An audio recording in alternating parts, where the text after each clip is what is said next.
Hi friends, ఇది అల్లం చెట్టు. అల్లం తోట వేయడం జరిగింది. ఇది మొత్తం చూడ్డానికి అల్లమే. కావలిస్తే దీనికి ఎలాంటి మందులు వాడడం లేదు. ఆర్గానిక్గా ట్రై చేద్దామని వేస్తే అక్కడక్కడ మాత్రము మొలిచాయి. అదే మందులు లాంటివి చల్లితే, స్ప్రే లాంటివి చేస్తే చాలా బాగా వచ్చేది. బట్ దీంట్లో ఎలాంటి చేయకపోవడం వల్ల గడ్డి అలాంటిది చాలా పెరిగింది. దానివల్ల అందరూ పర్టికులర్గా మందులు వాడడము, మంచి మందులు వాడితే దిగుబడి వస్తుందని ఆర్గానిక్ కాకుండా అలా ట్రై చేస్తారు. అంతా అలాగే ఉంది చూడండి ఫ్రెండ్స్.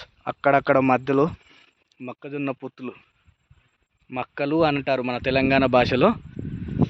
మామూలుగా ఒక్కొక్క గింజ లాంటిది ఇట్లా పెట్టడం వల్ల ఇక బుద్దుగా పెరిగింది చూడండి. ఇక్కడొకటి కొన్ని మాత్రమే ఉన్నాయి. ఇగో ఇది ఎలా పడుకుంది చూడండి. ఇగో చిన్నగా ఇప్పుడే అవుతుంది ఫ్రెండ్స్. న్యాచురల్, దీనికి ఎలాంటి మందులు లేదు. బట్ కొన్ని రోజులకి లేట్ అవుతుంది. కొంచెం మరీ హెవీగా కాకుండా న్యాచురల్గా వస్తుంది. ఇగో ఇక్కడ ఒకటి ఉంది ఫ్రెండ్స్.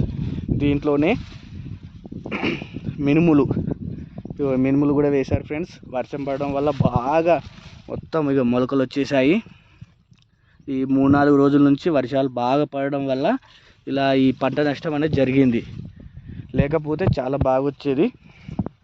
దీనికి ఎలాంటి మందులు కూడా వాడడం లేదు. ఇలా వర్షం కారణం వల్ల ఇలా ఈ పంట అంతా ఖరాబ్ అయిపోయింది.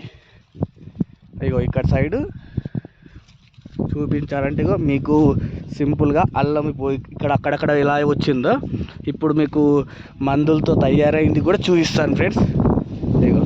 మందులతో ఆర్గానిక్ కాకుండా మందులు వేస్తే ఇలా ఎంత దిగుబడి వస్తుందో చూడండి.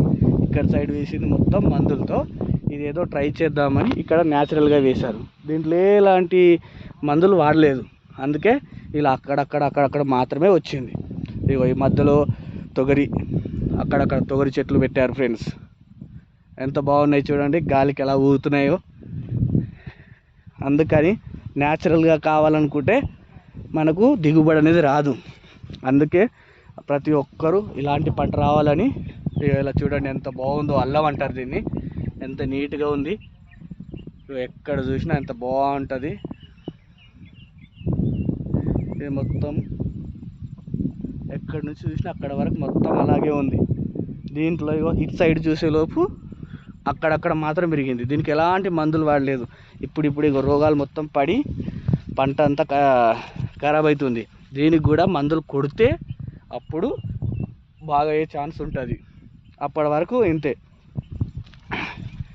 చూసారా ఫ్రెండ్స్ ఎంత కష్టం ఉంటుందో న్యాచురల్గా పండించాలంటే. అందుకని చూడండి, ఇలాంటివి ఎన్నెన్నో కావాలంటే సబ్స్క్రైబ్ చేసుకోండి మా channel Katya's Ryan blogs. Thank you friends.